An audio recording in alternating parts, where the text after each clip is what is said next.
Eh bien, salut à vous, chers enquêteurs et détectives.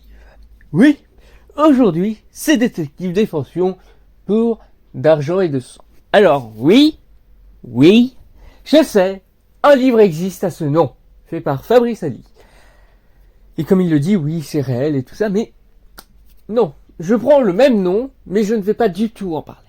Je tiens à le préciser. Non, ici, c'est pour parler d'une autre affaire, d'une autre sordide affaire. Oui, c'est là où nous commençons cette saison 1. Oui, parce que ce sera un petit peu le thème de toute la saison, à part l'épisode final qui, comme je l'avais dit, devait être à part et devait être juste pour Halloween, et au final pour faire le Mewtober version 2, pour améliorer celui qui avait été fait par Mittenieux, où il disait n'importe quoi. Et où il faisait vraiment beaucoup plus de la quantité que de la qualité. C'est même pour ça qu'il a fait 3 formes, qui étaient le calendrier d'avant-meurtre, j'ai oublié comment ça s'appelle, son Mewtober justement, et du coup j'ai oublié comment ça s'appelle son dernier. Je crois que c'est l'héritage de Jack Portaport. Et, je parlerai de toutes les générations aussi pendant une autre saison d'une sordide affaire, mais que du coup pendant celle-ci peut-être même, parce que vous allez voir que ça a un lien avec l'argent, hein, puisque comme ça au moins tout est connecté à ce niveau-là. Après il y aura des sordides affaires un peu partout, mais bref. Arrêtons de teaser tout le reste, parce que là, nous sommes plus pour cette saison 1, et donc d'argent et de sang. Et oui, cette sordide affaire a un rapport avec ces deux sens. Et ce que je veux dire, c'est que, oui, c'est l'argent, et l'argent de la couleur d'argent, parce que la victime dont nous allons parler a été poignardée avec un couteau en argent et un pistolet en argent.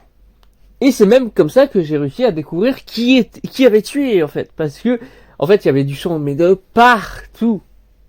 Ce qui a permis de découvrir justement qui c'était justement avec les fragments d'argent qui ont permis de dire que c'était X personne et que cette personne avait tué pour l'argent, pour l'héritage. Et c'est pour ça que justement ça fait un lien avec tout ce que j'ai pu dire, que justement je vous parlerai de toutes les générations de Jack Portaport, mais en vous montrant que c'est n'importe quoi. Et oui, l'héritage de Jack Portaport, c'est vraiment un truc très douteux de Wayland Park, parce que n'oubliez pas que Mittenieux s'appelle Wayland Park, voilà. Et de toute façon, il travaillait pour Monte Massive et tout.